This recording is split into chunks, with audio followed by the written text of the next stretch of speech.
وَمَا الْحَيَاةُ الدُّنْيَا إِلَّا مَتَاعُ الْغُرُورِ۔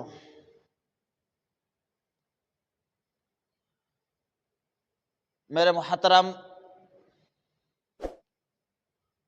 ہم اور آپ اس دنیا میں ہمیشہ کے لیے رہنے کے لیے نہیں آئے، بلکہ اس دنیا سے انسان کو ایک نہ ایک دن جانا ہے۔ اپنے گھر والوں کو، اپنے اہل و عیال کو، اپنے رشتہ دار کو، اپنے دوست احباب کو، اپنے عزیز و اقارب کو، سب کو چھوڑ کر یہاں سے جانا ہے۔ عام طور پر خطبہ حضرات یہ کہتے ہیں کل نفس ذائقۃ الموت، کہ ہر جاندار کو، ہر انسان کو ایک نہ ایک دن موت کا مزہ چکھنا ہے۔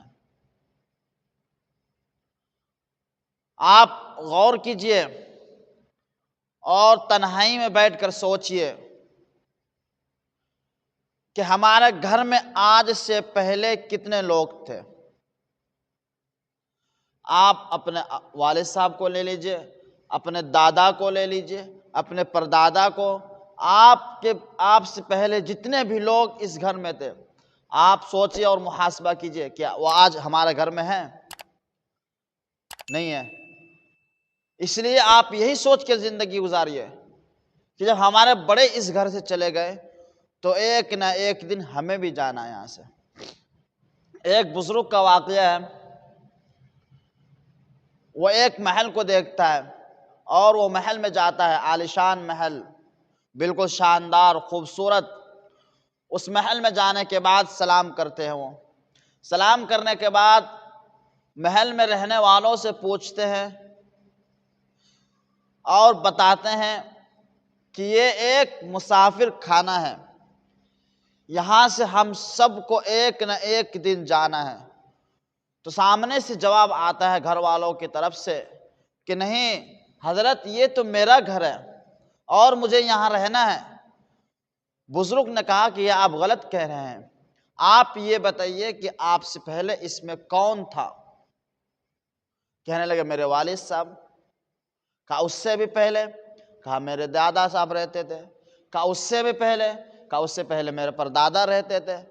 تو وہ ایک بزرگ نے کہا کہ میں یہی تو آپ کو سمجھانا چاہ رہا ہوں اور آپ کو بتانا چاہ رہا ہوں کہ یہ ایک مسافر خانہ ہے، اس لیے کہ آپ سے پہلے یہاں پر آپ کے والد صاحب تھے، اس سے پہلے آپ کے دادا تھے، اس سے پہلے آپ کے پردادا تھے۔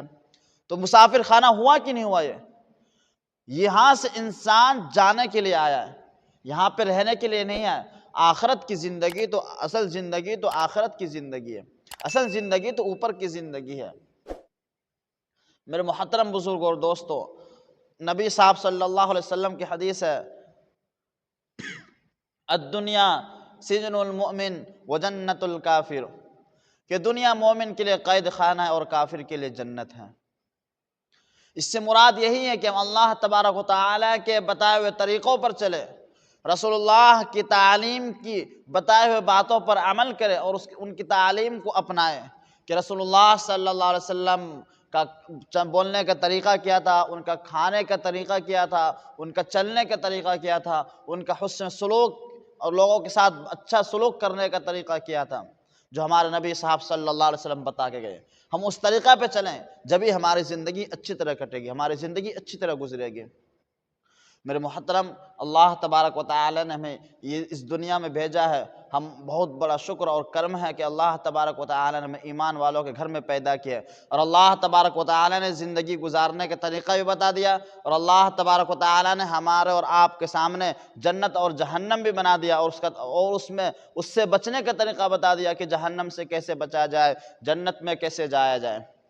ایک انسان اگر راہ بھٹکتے ہوئے کوئی انسان راستے میں چلتا ہے تو انسان اگر اس سے کہہ دیتا ہے مسافر سے کہ آپ ادھر نہ جائیں، آپ اس طرف نہ جائیں، بالکل بھی ادھر گڈھا ہے، ادھر نقصان ہے، ادھر بڑے بڑے اژدہا ہے، بڑے بڑے شیر ہے، بہت سارے ایسے چیز ہے جس سے آپ کو نقصان ہو سکتا ہے، تو وہ انسان اس راستے کو بدل کر، اس راستے کو چھوڑ کر وہ دوسرے راستہ اختیار کر لے گا۔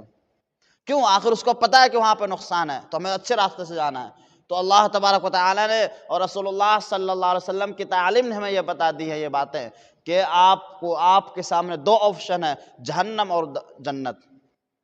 جہنم میں آپ جہنم کا راستہ اختیار کریں گے تو آپ جہنم میں جائیں گے، بروں کے ساتھ رہیں گے تو آپ جہنم میں جائیں گے، اچھی راہ اختیار کریں گے، اچھا راستہ اختیار کریں گے تو آپ جنت میں جائیں گے۔